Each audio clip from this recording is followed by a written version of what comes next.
What's up guys, Chris here with Drift HQ. Today we got Cody from BC Racing in the house and we're going to be installing some new parts on his Dadley Driver RTR Mustang.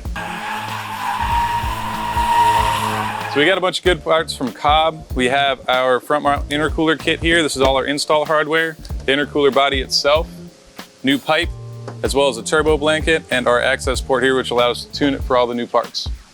So once you got your car either on jack stands or on a lift, we're going to put it up, pop the hood so we can remove the front bumper. To get the bumper off, we're going to take the wheels off and start pulling all the 150 screws that it takes to get this thing off.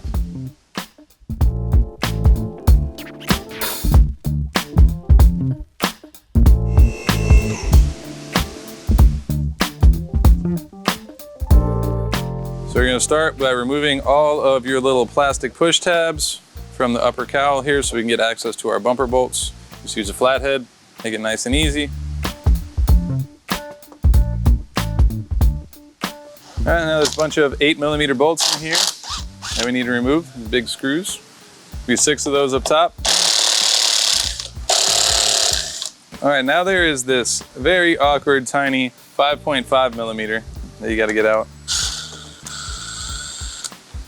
That's pretty much it for what we're doing on the top of the car. Now we're going to take the under tray off and get inside of our fender liner so we can unplug our fog lights and take the rest of the screws off. Now we're going to get under the car. Try not to get a bunch of dust in your eyes. We got a bunch of 7mm that are holding in our under tray.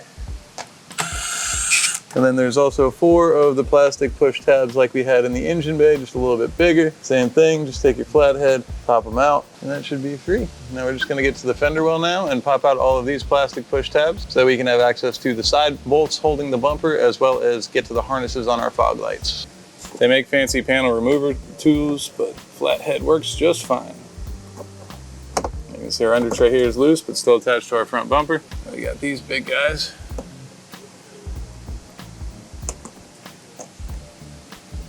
These ones are a little bit different. What you do is just push the center of this in, and it pushes it back. Then you pull them back out, so when you install, you just push it flush again. Now, you can see if we reach in here, we get right to our fog light connector. And you just press the little tab, pop it out. And then we have 2 10mm nuts on the top of this. Now, it might be a little bit different because this is the RTR package, so I think the factory bumper setup actually only has a 7mm screw on the side here, but this has a little bit larger ones. Now there's gonna be a little plastic push lock that's on the sides of the bumper. You just kind of pull that straight down and out. Now be very careful. There's some plastic guides on the top here you have to get over. They just have like little extra stuff connected for these lights in this thing. So this on the RTR specs have these patch harnesses that go between the actual headlight and the chassis harness that feed your grille lights over here. So this little guy took a second to figure out how to get out, but we got it. Now our bumper is free. We'll move it out of the way so we can get to our intercooler. All right, so we have all of our factory air deflectors here, which are kind of tucked behind this OEM bash bar. So what we're gonna do is remove these 8 13mm bolts and just disconnect our harness so that way we can get this out of the way, just make our install a little bit easier and get all of this moved out.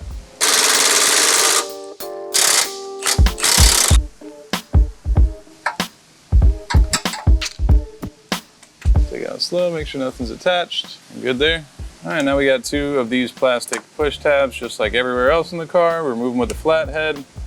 Then the side of this can come out. We can remove the lower portion of our deflector, which our intercooler is now going to stick out a little further. There we go. This is a tight fit. So we got this side out. So we have access to these big plastic air diverters, which we're going to be removing. Now this one's a little bit trickier because it's wrapped around everything in here, including an air diverter. I think what I'm going to do is remove this little bar here. If I pop this upper piece out, which at this point looks like just panel clips, then this will come out and I'll be able to slide this one out a lot easier because I don't want to drag it across the condenser or anything. So remove these 2 13mm bolts up here, which allows us to remove this bracket, which will now make removing this that much easier. This also jams air into our air box. So this piece comes off the side here. You'll find on the side of the condenser, there's 2 more of these little plastic clips. As soon as you free those up, this will just slide right out of your way. Same thing on this side. This one actually does not appear to have any clips on it. It is actually just lapped over the front of this big dryer for the AC condenser. Let's see how we can sneak this thing out of here. And then this guy should be able to sneak off of there, just like that. There we go. It's an interesting little latch that holds onto the bottom of this, but easy enough to take off. All right, so there's 4 8mm bolts here holding this lower bracket. It's just gonna make it a little easier to sneak it out, and it's right in the front, so you might as well take them off. Make your life easier. Now there's one 10mm bolt that holds here. Before we remove that, we're gonna loosen our 2 hose clamps. It's gonna be 7mm underneath the car. Not the easiest to get to, but, oh yeah, it's right here. I can see it and just, see it? I'm gonna do the same thing on the other side. All right, now you can carefully use a flathead and separate this tube from your intercooler before you take that bolt out. Luckily, these hoses have a lot of flex to them. The ones like the... They're all soft hose. Like the nylon reinforcement.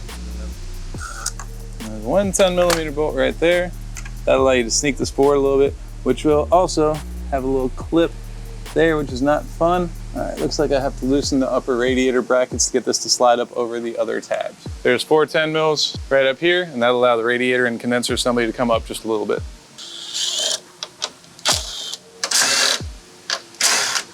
This one's got a clip, look. You pull down on this little plastic tab, that'll allow this to come forward a little bit. And when that's up, same thing. You can see over here we have our pressure sensor that is inside our intercooler. Make sure we unplug that, and then this guy can go up and over. Now we got the intercooler out, we can do a side by side and look at our new Cobb versus that. So you can see benefits right away. It's already a lot thicker core, which obviously helps keep your intake air temperatures much cooler. Does not have the plastic end tanks. Those prevent those from bursting at higher boost pressures, so they get old and start to deteriorate. And what's nice about the unit is it's just a full bolt-in setup. So now we have a bunch of hardware and brackets we're going to assemble on this before we install it back in the car. So now we're getting ready to install the intercooler into the car before we fit our brackets up. What's cool about these is these are actually going to go inside your frame rails and they'll give you a threaded anchor to put your new hardware into. So what they do is they actually put a small threaded hole in the side of it that lets you put this bolt in it, so you can feed it into the frame rail and get your bolt started and then pull this out. That way you don't have to worry about this loosening up. It's pretty cool. We're gonna stuff this. We're gonna leave our caps on for now, just because it makes you feel better. Don't have to worry about anything falling into it, and fit this up onto the car. So you can see the holes I was talking about here where we're gonna run our guides into for our bolts to sit. We can remove all of these factory metal retainer tabs here because these are no longer gonna be used. Now, because we're gonna be reusing our factory intercooler pipe on our hot side, on the passenger side of the car, I'm gonna pull this cap off, so when I slide this in, I can already get that situated.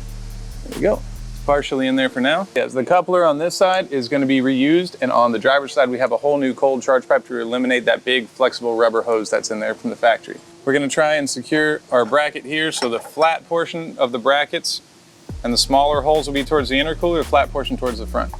So we're gonna get these side bolts secured first. This is the piece we were talking about earlier where you just thread your long 80mm M6 bolt, and then you can feed that right into your frame rail here and line this up with these holes. Pretty cool little tool that they give you. Definitely better than the factory mounting location. Takes a second to line them up right. And now we're at a good point where we can put our new map sensor in so we don't have to worry about the intercooler moving around anymore. That is hard mounted. So I'm gonna go ahead and take this little torque screw out of here. It's a T20. Just be real careful pulling your map sensor out. Make sure that O-ring's good, and then come right over here, pop this little plug out, and then reinstall our map, just like that.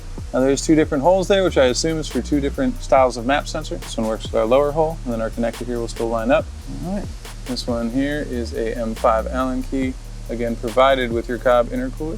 Very gentle with her. Make sure she sits down flush, nice and tight. We'll go ahead and plug it in now before we forget. Perfect.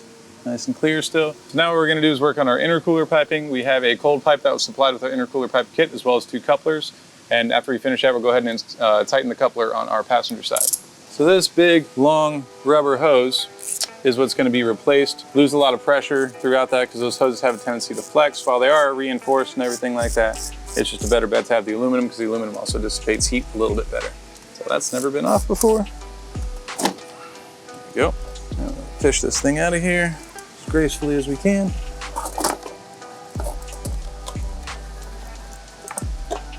There's this big flexible. So this side will go on here. We're gonna make sure you have plenty of coupler engagement so that your hose clamp can sit behind our flare lip. And then this will be pointing down towards our intercooler. So we'll find out the best way to get everything positioned. I think it's gonna be easier to get this on the intercooler first than be able to push this on the throttle body. but you know, we'll see. Orientation's a bit off. Come on, baby, give it up. These are always fun to get on these cast end tanks. There we go. So with that, pointing basically straight upward. Now that we have this lower coupler on, I'm gonna go ahead and get my 2 hose clamps just slid down here, that once everything's positioned, I don't have to worry about getting them on after the fact. You grab those. So I'm gonna go ahead and orient these in a way that I have access to the clamps without having to remove anything or sneak by anything. And open them up just a little bit, slip them over the pipe. Again, want to position these clamps in a way that they are going to be easy to access when you go to tighten them later on. Now we can try and sneak this pipe down into our lower coupler. There you go. Make sure your coupler is sitting flush all the way against where the bevel stops on your throttle body. That'll prevent anything from slipping out. Again, you can orient these any way you want to. If you want them hidden, I like them to be somewhere serviceable because couplers do pop off. All right, so this is the factory lower retaining piece. This is the section that I had cut out. They say you don't need to reinstall this. You can leave it off, but I like it because it gives you a little extra protection for the bottom of the intercooler in case you ever bottom the car out. So now this will go back here with just a little bit of clearance to where our intercooler is. Air ducting back into place, reusing our plastic clips, assuming you didn't break them on taking them out, which I got lucky and did not. Now we're gonna go ahead and put our dash bar back on. First, we're gonna reinstall this again. This is just our little bracket that went over in this corner. These bolts here will have nuts on the back side to hold it in place. We're using your OEM 13 mils. I'll leave these loose for now until I get the bottom secured and then tighten them up.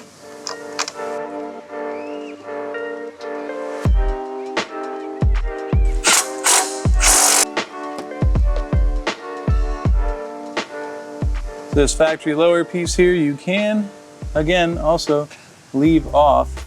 If you look at it, if we put it in its original installation point, it really does take away a lot of our airflow to our intercooler. So this flap here is gonna get folded up, so we don't have to worry about that one. But this, yeah, this is gonna get left off. This right here definitely isn't gonna do anything productive for us. I'd rather have more airflow to it than have airflow diverted to a smaller portion of it. So we're gonna leave this off. So now that we're back, fully assembled with everything else, we can go ahead and remount our upper radiator brackets. Definitely don't forget about those guys. You're gonna create some problems for yourself. Radiator just flopping around the engine bay. So all of this, put it in your garage somewhere, sell it to some poor kid who broke his. Now we're back at the point where we can put our front bumper back on. What I do with this, just because you have studs here that are sticking out, I put a few layers of tape on the side here, so while you're aligning it, in case the studs hit your paint, you're not gonna mar the stuff up. Now we can secure our 10mm nuts back. Now you're basically just gonna install everything on the bumper, under trays, and everything in the reverse order that you took it apart. Just be mindful of your fender gap there as you're tightening. It does have a little alignment peg, which helps a lot. Make sure everything's nice and tight.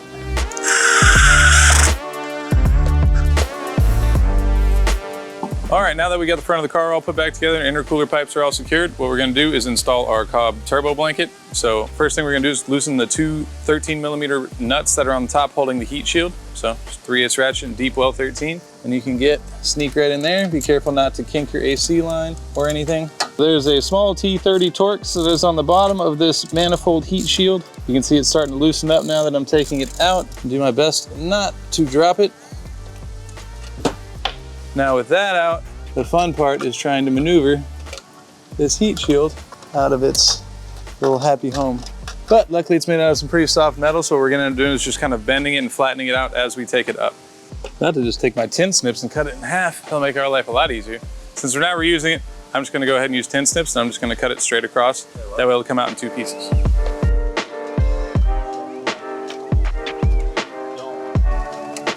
And now if you don't feel like cutting your heat shield apart, you can remove these 2 coolant lines, which have a single set bolt that go into the side of the turbo right here, and you can maneuver it out. We're just not trying to drain the cooling system, and since we are not reusing this, then we just decided to cut it off. Make sure you don't cut anything important. Top part, there she is.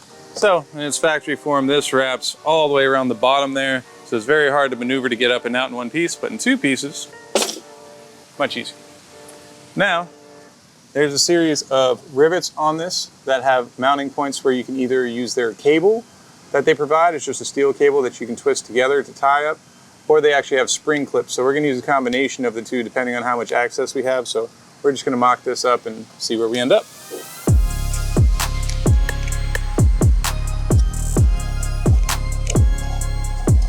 All right, I am going to feed this wire now with the loop around the back of the turbo to go to one of those dowels that I showed you earlier that is on the back side here. And that's just going to keep it tight and snug up against our turbo manifold, exhaust housing of the turbo at least.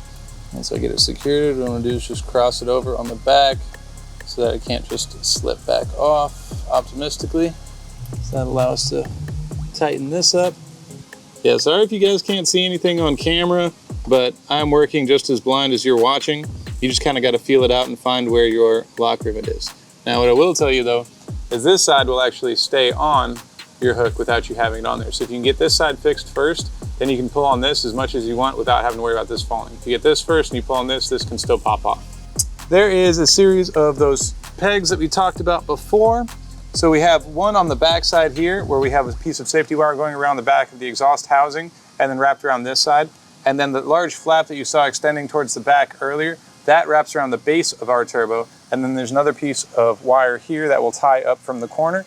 And that gives us plenty of clearance away from our wastegate actuator rod. Because the way I had it routed before, this was a little tight on the wastegate and it makes me nervous because if that starts to stick, you'll be over boosting and stuff. So where we're sitting right now, looks good. A lot less heat soak in our engine bay, especially for this AC line. So we just have the Cobb controller we're gonna install now, and we can set up the tune for our new front mount. So this is all the stuff that comes with our Cobb access port. Has this little magnetic base that has a double-sided tape mount. The cable here, which just plugs right into your OBD2 port. So wherever you want to mount it in your car, they do make a bunch of aftermarket mounts and stuff. They fit into AC vents and whatnot. But this one here, we're just going to use and stick somewhere inside the car, and then this will plug up under the dash. You want to go up here? You can do whatever. Just show right now. Right here in the steering wheel, that's what you want. So you turn, you know. So this one is nice and easy because there is no cover for it. So we just plug it right in and boom, power up. Then from there, you can pick all your vehicle specifications. You can send your logs to tuners as well as get everything adjusted for your new modifications. So don't tune unless you know how to tune. There's your disclaimer. All right, so that wraps up the installation for intercooler as well as our turbo blanket. It's nice having all the off-the-shelf parts that are just factory replacement, let you bolt up everything nice and easy, and also working through one company that allows you to have all the tuning capabilities with the parts that they provide because they have all the information on them. So thank you guys for watching and stay tuned for the next one.